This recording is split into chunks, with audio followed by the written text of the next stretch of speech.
नमस्कार, आप सभी ने अध्याय 4 जनन स्वास्थ्य में भाग 2 तक पढ़ लिया।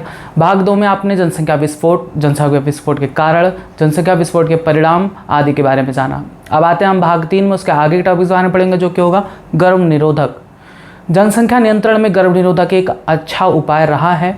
ऐसे दंपत्ति जो चाहते हैं कि वे संतान थोड़ा देर से उत्पन्न करें, तो उनके लिए गर्भ निरोधक की बहुत सारी विधियां बताई गई हैं, जिनको वे अपनाकर वे गर्भधारण से बच सकते हैं। तो सबसे पहले हम ये जानेंगे, जो एनसीईआरटी की लाइन है बहुत इंपॉर्टेंट है, नीट में पूछा भी गया है कि एक अच्छा गर्भ निरोधक किसे माना जाता है। तो एक अच्छा या आदर्श गर्भ निरोधक वे होते हैं जो प्रयोगकर्ता के हितों की रक्षा करने वाला, यानी उसमें कोई दुष्प्रभाव उत्पन्न ना करें, हितों की रक्षा करने वाला हो, साथ ही साथ आसानी से उपलब्ध हो जाए और प्रभावी हो, यानी वह गर्भ निरोधक में पूर्ण रूप से प्रभावी हो, तथा जिसका कोई अनुषंगी प्रभाव या दुष्प्रभाव ना हो, या हो भी तो बहुत कम हो। ऐसे गर्भ निरोधक को एक आदर्श गर्भ निरोधक माना गया है। ये क्वेश्चन पूरी लाइन टू लाइन दी गई थी कि क्या गर्भ निरोधक के बारे में कौन कौन सी लाइनें सही हैं।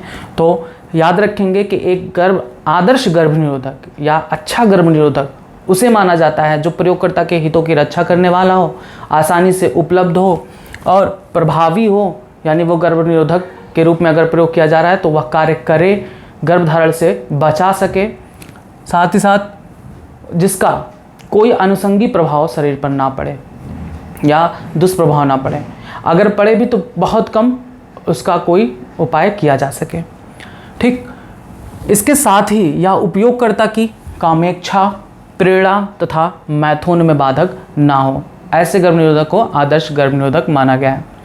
तो गर्भ निरोधक को मोटे तौर पर निम्न श्रेणियों में वर्गीकृत किया जा सकता है। कौन कौन से? प्राकृतिक या परंपरागत विधियां, दूसरा रोध यानी बैरियर, आईयूडीज इंट्रायूटेरिन डिवाइसेस अंतः गर्भाशय युक्तियां, जिनके बारे में आपको आगे बताया जाएगा, मुंह से लेने योग्य गर्भ निरोधक जैसे टैबलेट्स वगैरह, टीका के रूप में यानी वैक्सीनेशन के रूप में, अंतर्रोप यानी इम्प्लांटेशन के रूप में, तथा शल्य क्रियात्मक विधियां या जिसे हम सर्जिकल मेथड कहते हैं। तो इन सभी के बारे में आपको बताया जाएगा कि कौन कौन सी विधियां अपनाई जा सकती हैं गर्भ निरोधक के रूप में। सबसे पहले पढ़ेंगे हम प्राकृतिक या परंपरागत विधियां, जिसे हम नेचुरल या ट्रेडिशनल मेथड्स कहते हैं। तो प्राकृतिक विधियों में हम किसी भी साधन का प्रयोग नहीं करते हैं, कुछ सामान्य तरीकों को अपनाकर गर्भधारण से बचा जा सकता है। तो ऐसे विधियों को हम परंपरागत या प्राकृतिक विधियां कहते हैं। यानी ये विधियां किस सिद्धांत पर कार्य करती हैं? देखिए, गर्भधारण तभी होता है जब अंडाणु और शुक्राणु आपस में मिलते हैं। अंडाणु और शुक्राणु के मिलने से युग्मनज बनता है और युग्मनज भ्रूण में परिवर्तित होता है, भ्रूण जाकर गर्भाशय में अंतरोपित हो जाता है और गर्भाधान हो जाता है। तो इसी से बचना है कि किसी भी प्रकार से गर्भधारण ना हो, तो उसके लिए कुछ मेथड ऐसे भी हैं कि अगर हम अंडाणु और शुक्राणु को आपस में मिलने ही ना दें तो गर्भधारण नहीं होगा। यानी अगर शुक्राणु और अंडाणु आपस में नहीं मिलेंगे तो युग्मनज नहीं बनेगा, युग्मनज नहीं बनेगा तो भ्रूण नहीं बनेगा, भ्रूण नहीं बनेगा तो गर्भधान नहीं होगा।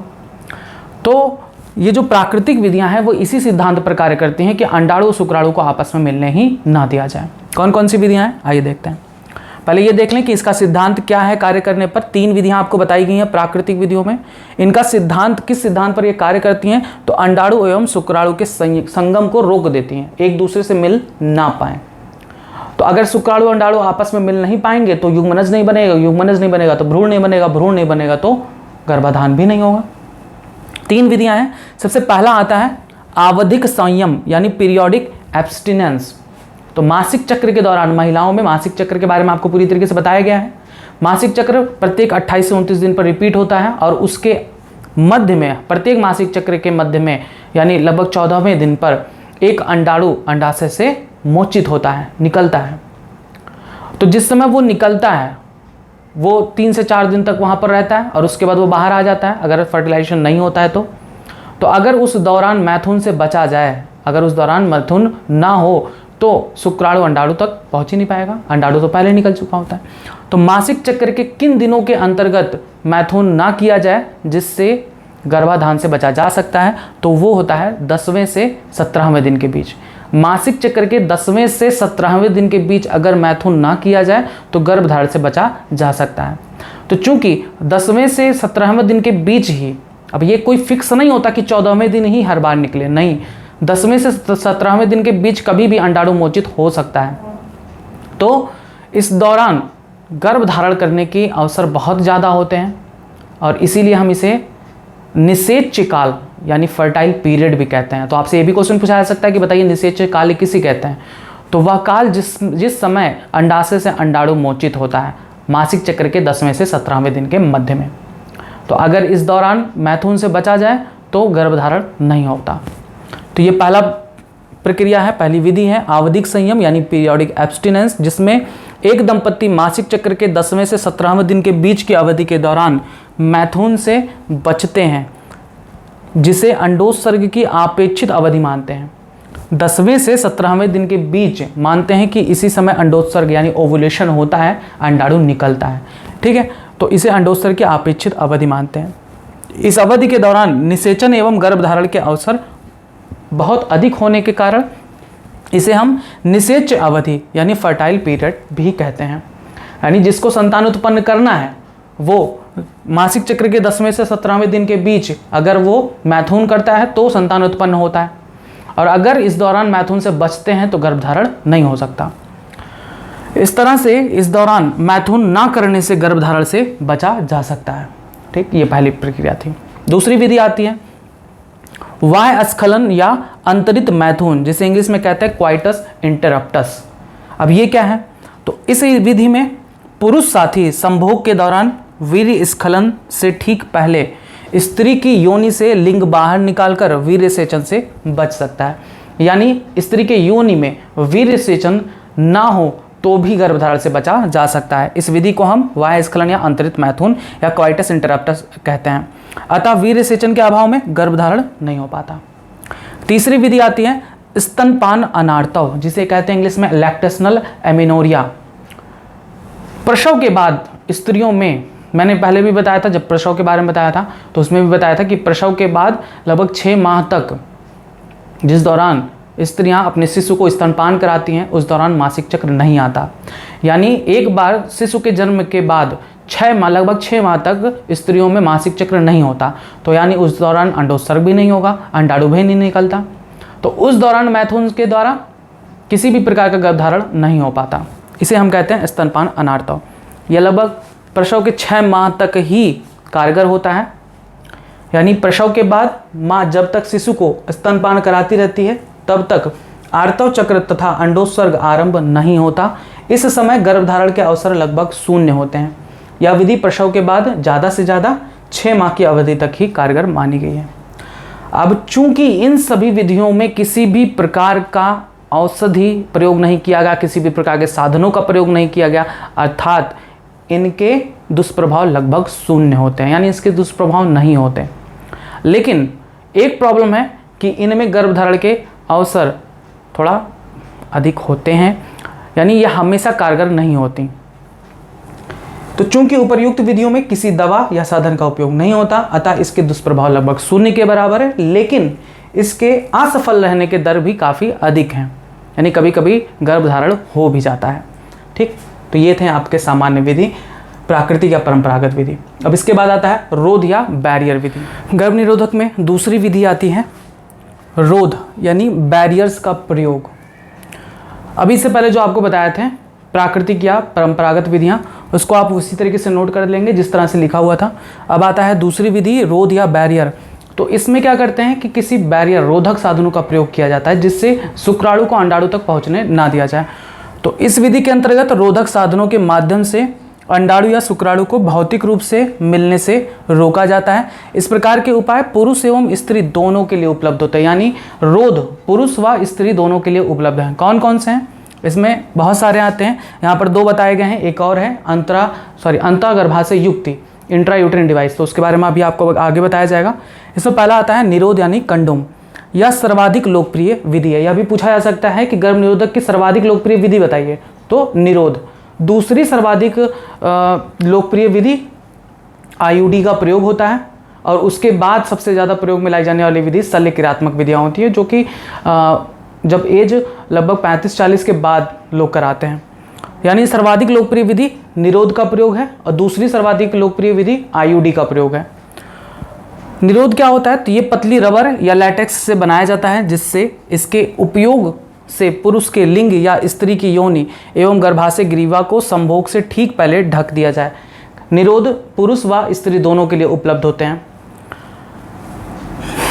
और स्खलित शुक्राणु स्त्री के जनन मार्ग में प्रवेश नहीं कर पाता। यानी स्खलन के दौरान जो शुक्राणु मुक्त होते हैं वो स्त्री के जनन मार्ग में प्रवेश नहीं कर पाते, निरोध में ही रह जाते हैं। तो यह गर्भधारण को बचा सकता है।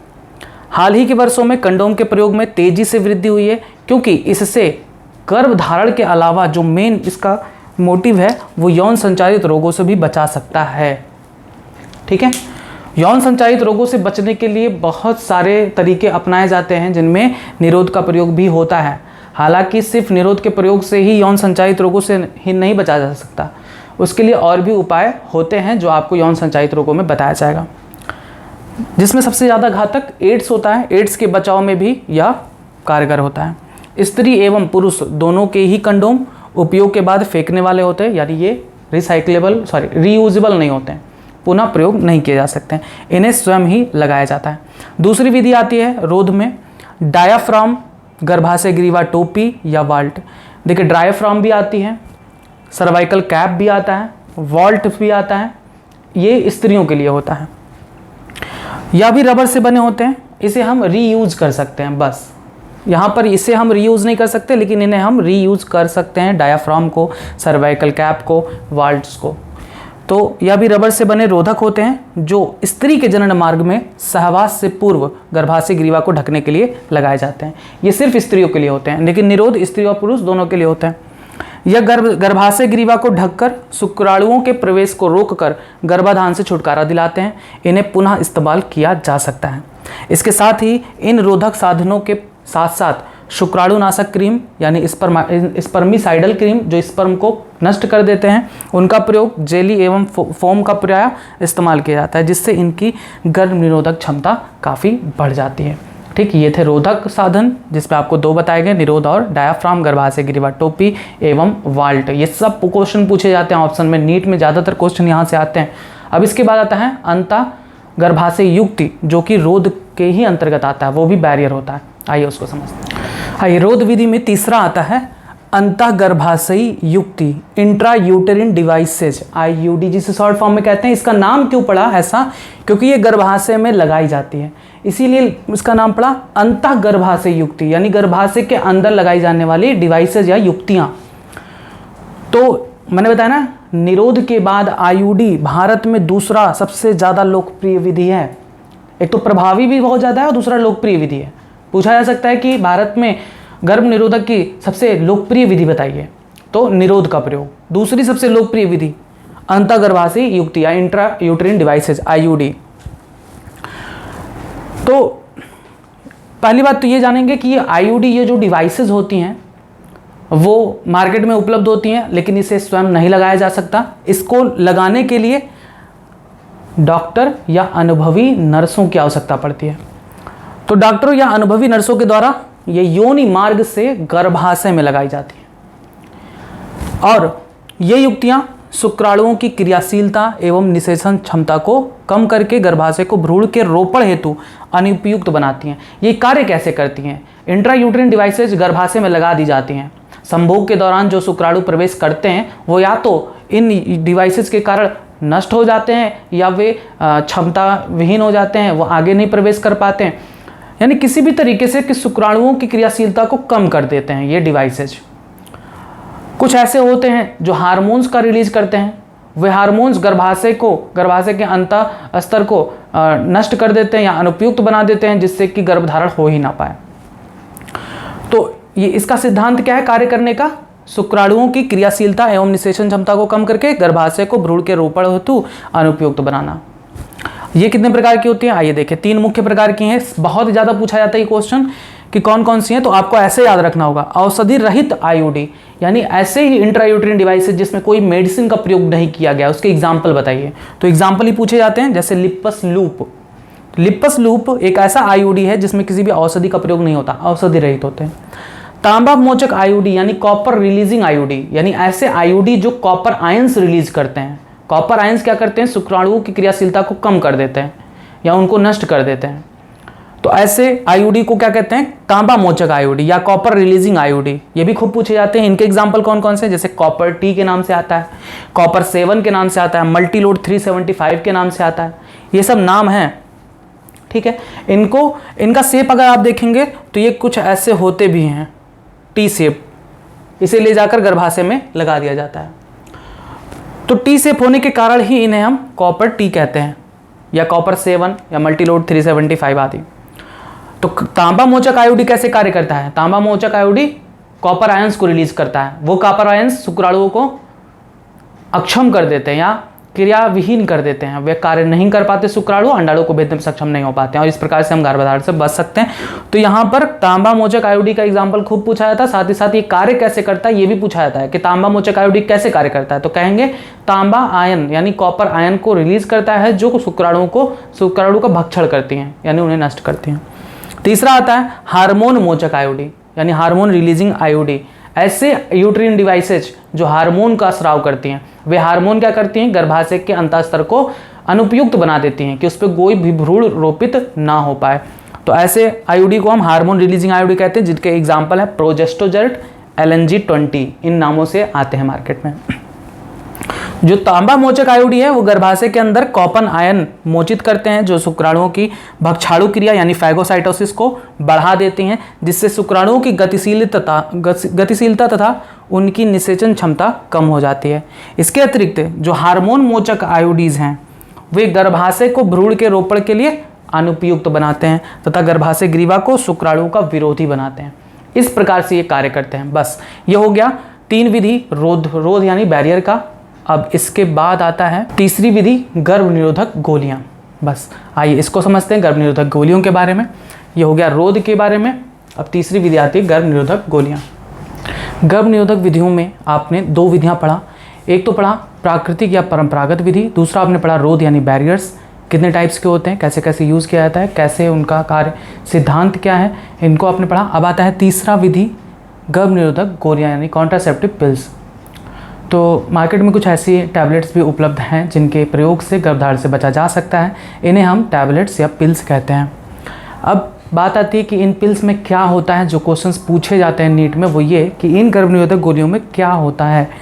तो देखिए गर्भ निरोधक गोलियों में या तो प्रोजेस्टोजन अकेला दिया जा सकता है या प्रोजेस्टोजन के साथ साथ एक और एस्ट्रोजन का भी संयोजन होता है। तो ये क्वेश्चन नीट में पूछा गया है कि गर्भ निरोधक गोलियों में क्या पाया जाता है। तो गर्भ निरोधक गोलियां किससे बनाई जाती है, प्रोजेस्टोजन या प्रोजेस्टोजन एस्ट्रोजन का कॉम्बिनेशन होता है, दोनों मिक्स करके, या फिर सिंगल प्रोजेस्टोजन का भी प्रयोग किया जाता है। याद कर लीजिए गर्भ निरोधक गोलियों में क्या होता है, प्रोजेस्टोजन या प्रोजेस्टोजन व एस्ट्रोजन दोनों साथ में। और इसे प्रयोग कैसे करते हैं, तो मासिक चक्र के प्रथम दिन से ही इसकी शुरुआत करते हैं और लगभग 21 दिन तक लगातार इसे प्रतिदिन प्रयोग किया जाता है। और फिर 21 दिन के बाद अगर 7 दिन का अंतराल आप ले सकते हैं, 7-8 दिन के बाद फिर से वही प्रोसेस शुरू करना है, और तब तक जब तक कि आपको गर्भधारण से बचना है। ठीक है, जब तक आपको गर्भ निरोध की आवश्यकता है तब तक आप इसको रेगुलर इन गोलियों का प्रयोग करना होता है। तो मासिक चक्र के प्रथम दिन से शुरुआत होती है, 21 दिन तक लगातार इसे यूज़ किया जाता है और फिर 7-8 दिन के गैप के बाद फिर से इसे प्रयोग किया जाता है। कार्य कैसे करता है, तो ये कार्य क्या करता है, चूँकि प्रोजेस्टोजन और एस्ट्रोजन हार्मोन्स हैं, तो ये क्या करते हैं, इनके हार्मोन्स के कारण जो गर्भाशय के अंतः स्तर है एंडोमेट्रियम लाइनिंग, वे इस प्रकार से उनमें बदलाव आता है कि उसमें जो भ्रूण है वो अंतरोपित नहीं हो पाता। यानी ये जो पिल्स हैं वे गर्भाशय के अंतः स्तर में बदलाव को प्रेरित करती हैं, जिससे भ्रूण का अंतरोपण नहीं हो पाता। दूसरा, गर्भाशय ग्रीवा में भी परिवर्तन करती हैं, जिससे शुक्राणु के विरोधी हो जाते हैं ये। यानी शुक्राणु जब इनके द्वारा प्रवेश करते हैं तो वे शुक्राणु की गतिशीलता कम हो जाती है, अंडाणु तक नहीं पहुंच पाते। ठीक है, तो ये हो गया इनका कार्य सिद्धांत। ये गोलियां किस सिद्धांत पर कार्य करती हैं, गर्भाशय में परिवर्तन लाती हैं जिससे कि अंतरोपण नहीं हो पाता। साथ ही साथ गर्भाशय ग्रीवा की श्लेष्मा की गुणवत्ता को भी बदल देती हैं, जिससे शुक्राणुओं के प्रवेश पर भी नियंत्रण हो जाता है। अब इसमें जो क्वेश्चन पूछे जाते हैं वो पहला तो ये कि इन पिल्स में, इन गोलियों में क्या होता है, तो प्रोजेस्टोजन या प्रोजेस्टोजन एस्ट्रोजन का कॉम्बिनेशन भी हो सकता है। दूसरा, ये किस सिद्धांत पर कार्य करती हैं, तो ये गर्भाशय, देखिए अंडोत्सर्जन को भी रोकती हैं, यानी अंडाणु का उत्सर्जन ना हो पाए अंडाशय से, इसको भी रोकती हैं। और दूसरा, रोपण को संदमित करने के साथ साथ, रोपण मतलब अंतरोपण, भ्रूण किसी भी प्रकार से गर्भाशय में अंतरोपित ना हो पाए, इससे रोकती हैं। और तीसरा, गर्भाशय ग्रीवा की श्लेष्मा की गुणवत्ता को भी बदल देती हैं, जिससे वे शुक्राणु को रोकती हैं या उस शुक्राणुओं के क्रियाशीलता को कम करती हैं।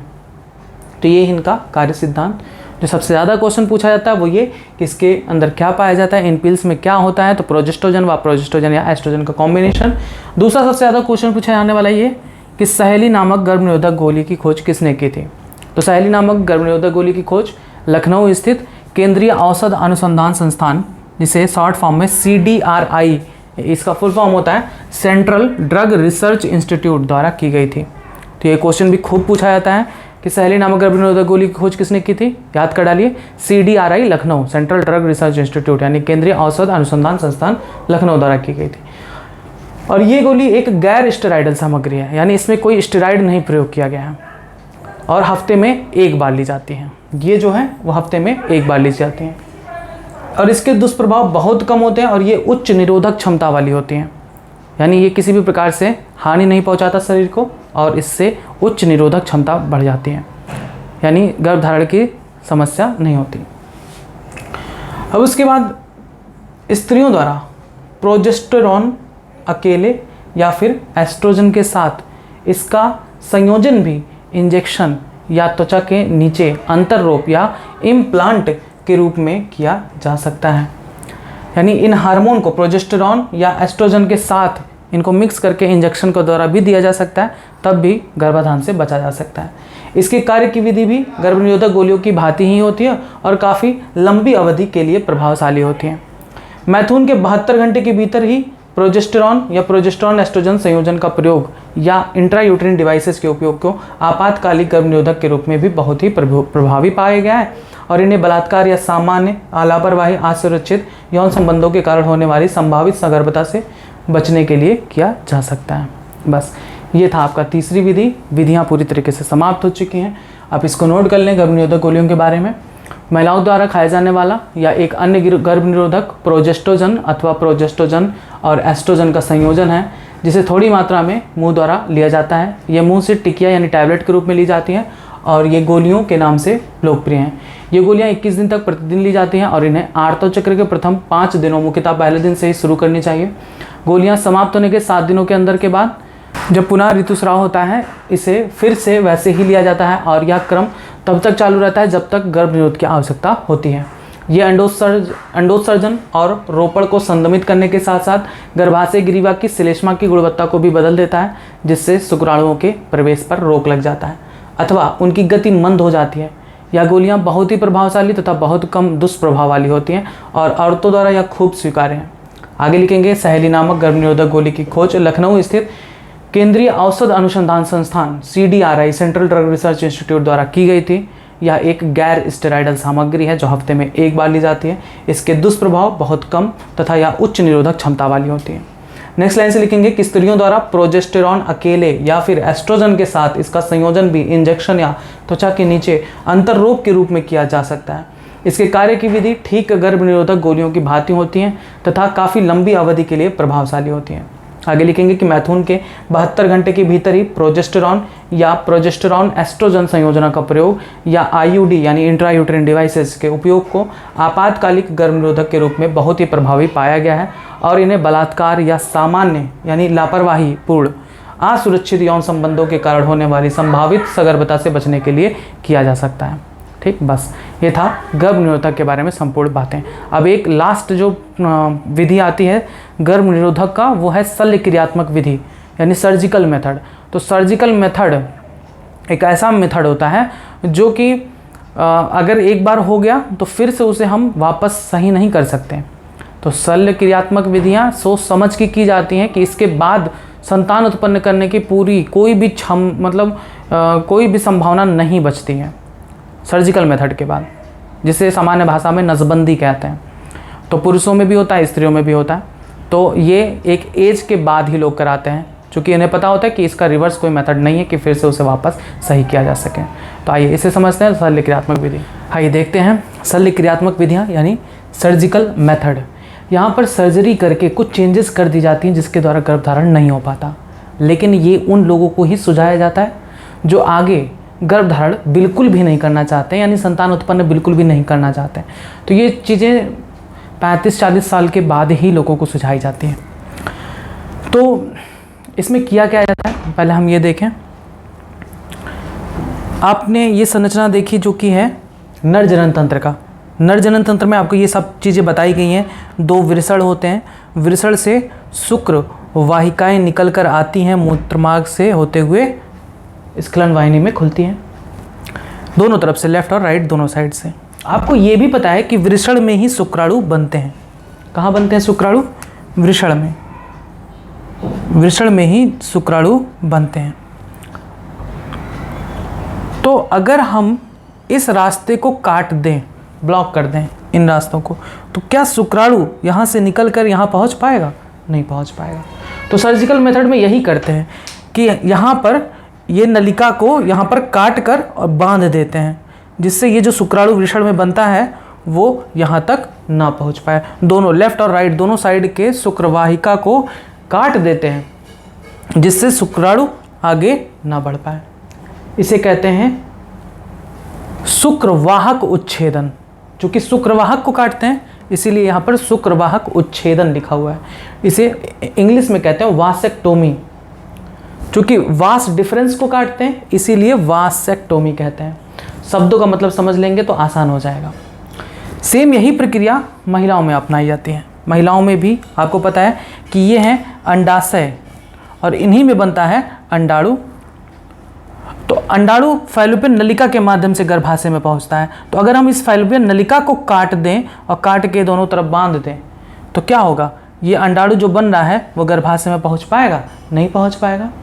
तो यही प्रक्रिया करते हैं, फैलोपियन नलिका को दोनों तरफ से काट देते हैं, जिससे अंडाणु जो अंडाशय में बनता है वो यहाँ तक नहीं पहुँच पाता। तो इसे हम कहते हैं डिंब वाहिनी। चूँकि इसे फैलोपियन नलिका को हम डिंब वाहिनी भी कहते हैं, फैलोपियन नलिका को डिंब वाहिनी भी कहा जाता है या अंड वाहिनी भी कहते हैं। तो फैलोपियन नलिका को हम डिंब वाहिनी नलिका कहते हैं, इसलिए हम इस प्रक्रिया को कहते हैं डिंब वाहिनी नलिका उच्छेदन। इंग्लिश में कहते हैं ट्यूबेक्टोमी।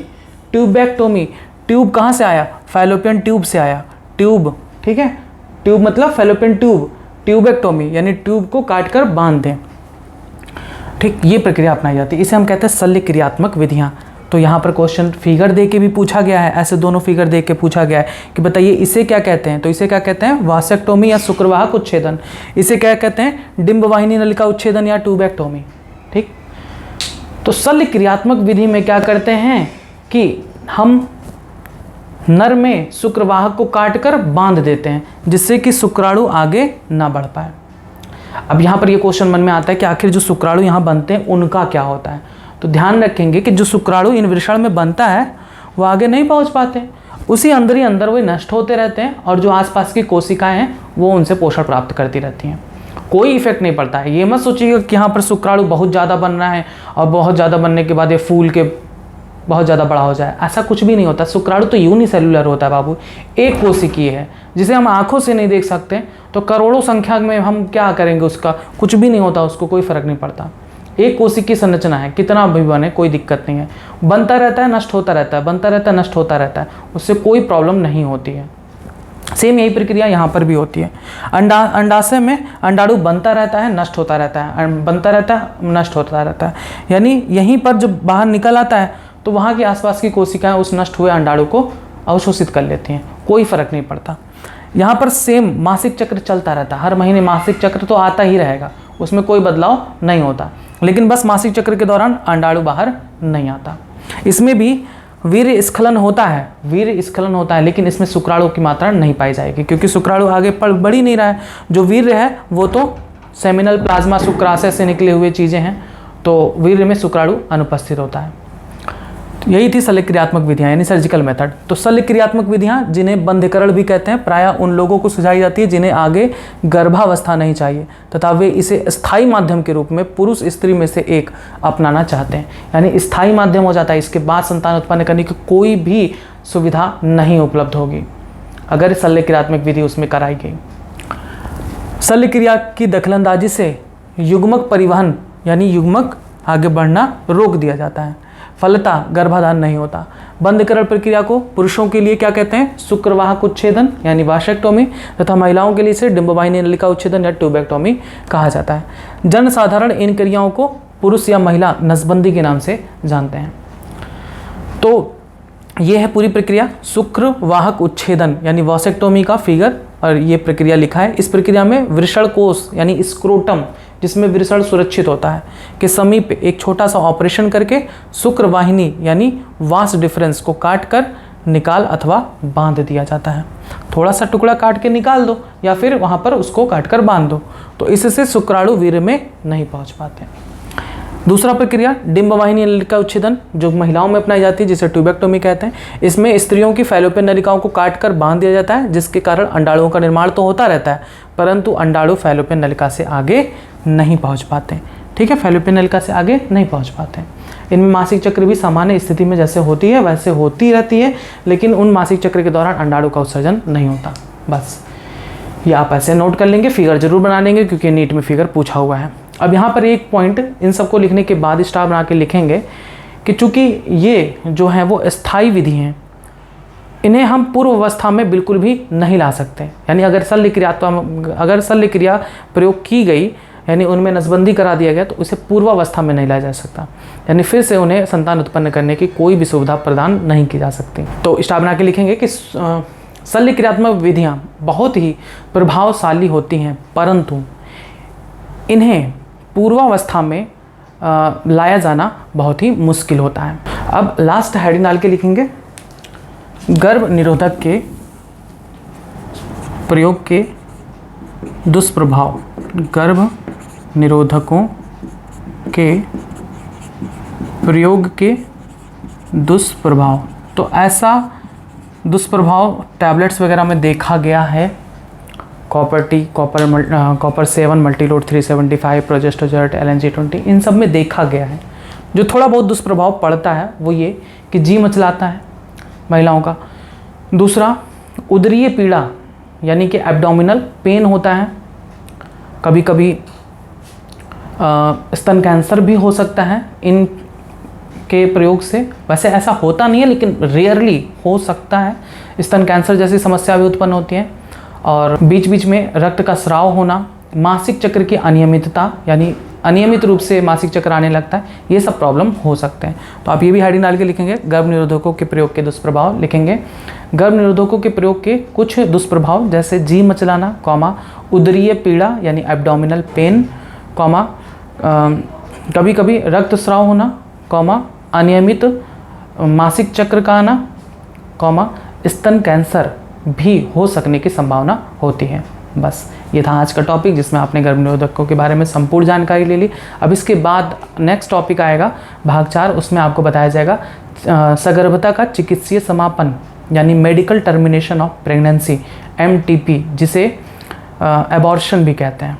तो आप नेक्स्ट टॉपिक के लिए थोड़ा वेट करिएगा, जल्दी आपको बताया जाएगा। तब तक इन चीज़ों को नोट करके याद कर लेंगे, क्योंकि यहाँ से क्वेश्चन 100% चांस होता है नीट में आने का। 1-2 क्वेश्चन यहाँ से फिक्स होता है, तो इसे याद कर लीजिएगा। और आगे के टॉपिक्स के लिए आप जुड़े रहें बायोलॉजी हिंदी चैनल के साथ। धन्यवाद।